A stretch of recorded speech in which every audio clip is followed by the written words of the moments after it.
प्रिय श्रोतागण, सभी को नमस्कार।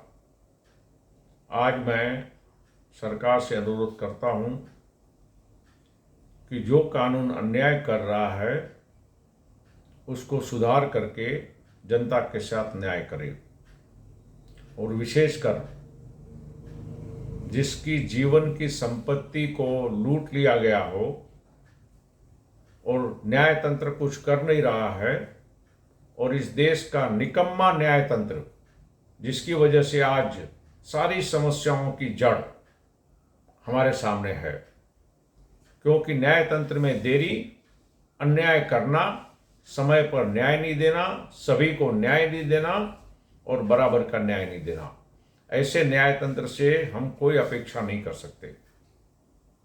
अब हम चाहते हैं कि सरकार इस बारे पे विचार करे, क्योंकि चुने हुए प्रतिनिधि हैं जिनको जनता चुनती है।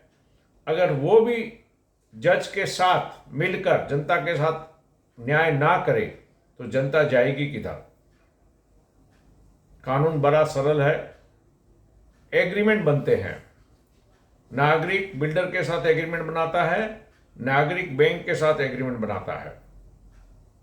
बिल्डर फ्लैट देने का वादा करता है, फ्लैट के ऊपर बैंक के साथ एग्रीमेंट करके लोन लेते हैं।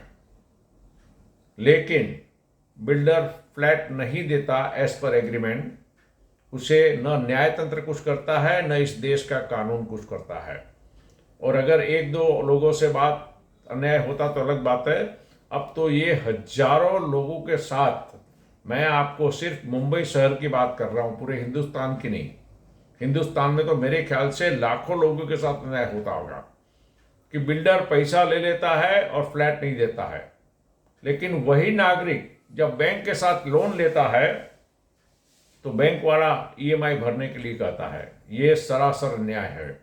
अगर बिल्डर जगह नहीं देता है, गलती बिल्डर करता है, और इसकी वजह से अगर नागरिक को पैसा भरना पड़े, तो ये सिर्फ न्याय तंत्र के सभी जज गुनहगार नहीं, इस देश की चुनी हुई सरकार और चुने हुए प्रतिनिधि गुनहगार हैं।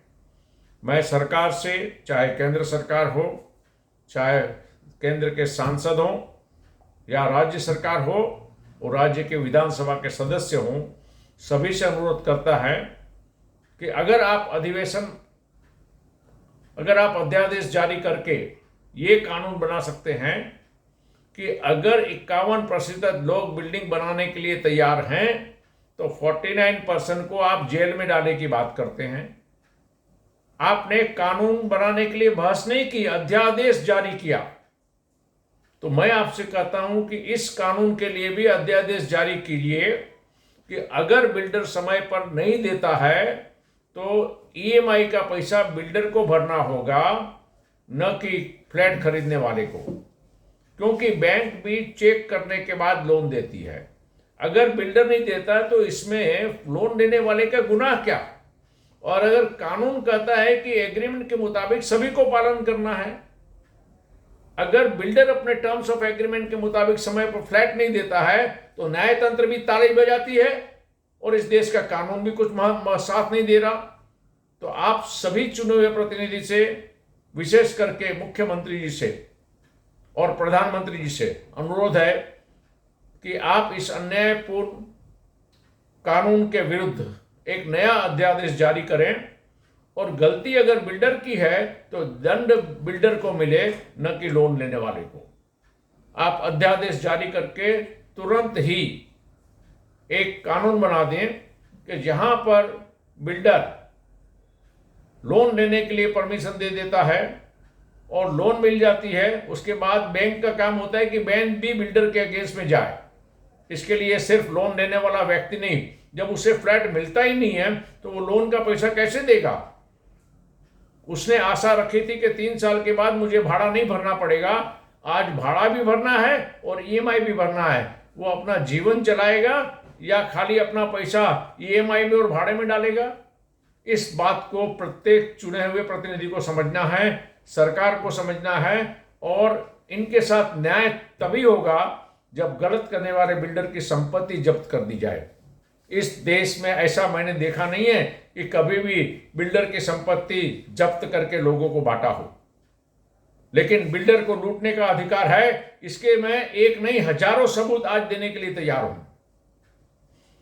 और सबसे बड़ी तो दुख की इस बात की है कि अध्यादेश में यह कहा जाता है भाड़े वालों के लिए या रीडेवलपमेंट के लिए कि अगर 51% सहमत हैं तो 49% उसको रोकेंगे नहीं, और रोकेंगे तो उनको अरेस्ट किया जाएगा और सजा भी दी जाएगी, जेल भी भेजा जाएगा। अब जिस व्यक्ति ने कुछ लिया नहीं है उसके लिए आप इतने कड़े दंड करते हैं, तो जिस बिल्डर ने लूटा है, जिसने एक आदमी के लोन के पैसों को रख लिया, जगह भी नहीं दी और लोन भरने के लिए मजबूर करता है, इधर चुने हुए प्रतिनिधि का, मुख्यमंत्री का और प्रधानमंत्री का कर्तव्य क्या है, मैं ये जानना चाहता हूं। और इस निकम में न्याय तंत्र, या तो जज न्याय करे, तुरंत इन लोगों का ईएमआई बंद कराए, लोन जो दी गई है उसका पैसा बिल्डर भरे, नहीं तो उसकी संपत्ति बिल्डर की जब्त की जाए। जब तक ये नहीं होगा न्याय नहीं होगा। और अगर न्याय तंत्र न्याय कर सकता नहीं है तो मैं तो कहता हूं कि सभी बेशर्म जजों को न्याय तंत्र को ताला मार देना चाहिए। अब वक्त आ गया है कि न्याय तंत्र के विरुद्ध आवाज उठानी पड़ेगी, क्योंकि इस देश के चुने हुए प्रतिनिधि कभी भी न्याय तंत्र को सुधार करने की बात नहीं करते। पिछले 60 वर्षों में पिछले 14 साल को निकाल दीजिए, ये बहुत पुरानी परंपरा चली आ रही है। ये पुरानी परंपरा के कारण 5 करोड़ के केस बाकी रह गए, जिसके कारण सभी के साथ आज भी अन्याय हो रहा है। तो मैं कहता हूं कि न्याय तंत्र सुधार के लिए पार्लियामेंट कुछ नहीं कर पाएगा, क्योंकि न्याय तंत्र स्वतंत्र संस्था है। इलेक्शन कमीशन ऑफ इंडिया स्वतंत्र संस्था है और पार्लियामेंट भी तो स्वतंत्र संस्था है। अब न्याय तंत्र को सुधारने के लिए इस देश की जनता को बाहर आना होगा। आज मुंबई शहर में 30,000 लोग घर से बेघर हो गए, इसके लिए मुख्य कारण सिर्फ देश का न्याय तंत्र ही है। क्योंकि अगर आप ऑर्डर भी देते हैं 4 साल के बाद, अभी एक बहुत अच्छा ऑर्डर बॉम्बे हाई कोर्ट का आया भाड़े वालों के लिए, मुझे खुशी है कि एक जज ने कम से कम थोड़ा सा न्याय देने की हिम्मत की, अन्याय के विरुद्ध आवाज उठाई। लेकिन अगर ये ऑर्डर इंप्लीमेंट नहीं होता है, जैसा कि हमारे देश में देखा गया है पिछले 25 सालों से, कि ऑर्डर तो आते हैं लेकिन इंप्लीमेंट नहीं होता है। पहले तो एक आदमी को 4 साल तक दुख सहन करना पड़ा, जिसका कॉम्पेंसेशन कोर्ट नहीं दे रही है। कोर्ट ने ये नहीं कहा कि 4 साल देरी के लिए वो जिम्मेदार है, 4 साल के बाद फैसला देते हैं। चलिए, फैसला अच्छा है, लेकिन अब ये इंप्लीमेशन में देरी नहीं होनी चाहिए। और ये एक एब्सोल्यूट कानून बन जाना चाहिए कि अगर बिल्डर लोन का पैसा नहीं देता है तो उसकी प्रॉपर्टी जब्त कर ली जाए, और अगर सरकार फ्लैट नहीं दिलवा सकी है तो लोन का पैसा भी नागरिक को, बैंक को वापस नहीं करना है, ये बोझ सरकार को उठाना होगा। या तो सरकार कानून बनाए, ऐसी व्यवस्था करे कि कोई आदमी गलत करने की हिम्मत ना करे, ऐसा रिजिड कानून होना चाहिए। और मान लीजिए आपने कानून में लूप होल रख दिए और बिल्डर उसका फायदा उठाता है और न्याय तंत्र कुछ नहीं करता है, तो न्याय तंत्र को बंद कर देना बहुत जरूरी है, नहीं तो आने वाले दिनों में इस देश में अराजकता फैलेगी। या तो न्याय करो या न्याय तंत्र को ताला मारो। तो इस विषय पर मैं पुनः एक बार प्रधानमंत्री जी से, मुख्यमंत्री जी से, सभी सांसद और सभी विधानसभा के सदस्य अनुरोध करता हूं कि ऐसा कानून बनाइए कि अगर बिल्डर फ्लैट नहीं देता है तो लोन देने वाला ईएमआई नहीं भरेगा, और इसका पैसा या तो बिल्डर के पास से लेकर दिया जाए, ना हो तो सरकार उठाए। लेकिन एक बार अगर गलती बिल्डर करता है तो इसकी सजा नागरिक को नहीं दी जाए। आगे मैं आपको इसके बारे में और विशेष जानकारी दूंगा। अभी इसी प्रार्थना के साथ कि कानून बने और लोन लेने वालों को राहत मिले, यही भगवान से प्रार्थना करता हूं कि हमारे सांसदों को सद्बुद्धि दे, हमारे कानून बनाने वालों को सद्बुद्धि दे और कम से कम न्याय करे। यही मेरी आप सबसे अपेक्षा है। और मैं जनता से अपील करता हूं कि आप न्याय तंत्र के विरुद्ध भी अन्याय होने पर लड़ने के लिए तैयार हो जाइए। ये मेरी चुनौती है, इसलिए है कि आने वाले दिनों में बहुत बड़ी गंभीर परिस्थिति होगी अगर इस तरह का अन्याय होता रहा तो मैं कहता हूं, जनता से अपील करता हूं कि न्याय तंत्र में सुधार, जजों को बनाएंगे जिम्मेदार, जजों को बनाएंगे उत्तरदायी।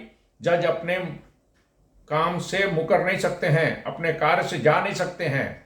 और मेरे पास तो ऐसे ऐसे ऑर्डर्स हैं जहां पर बने हुए कानून का कानून बनाने वाले पालन नहीं करते हैं।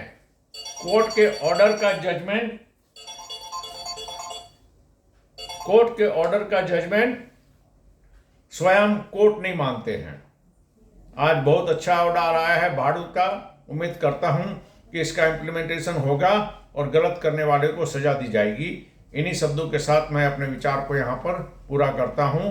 अगले एपिसोड में आपको और न्यायतंत्र के अन्याय की कहानी सुनाऊंगा और चुने हुए प्रतिनिधि से अनुरोध करूंगा कि इस देश को अच्छा बनाना है तो सरल और अच्छा कानून बनाना होगा।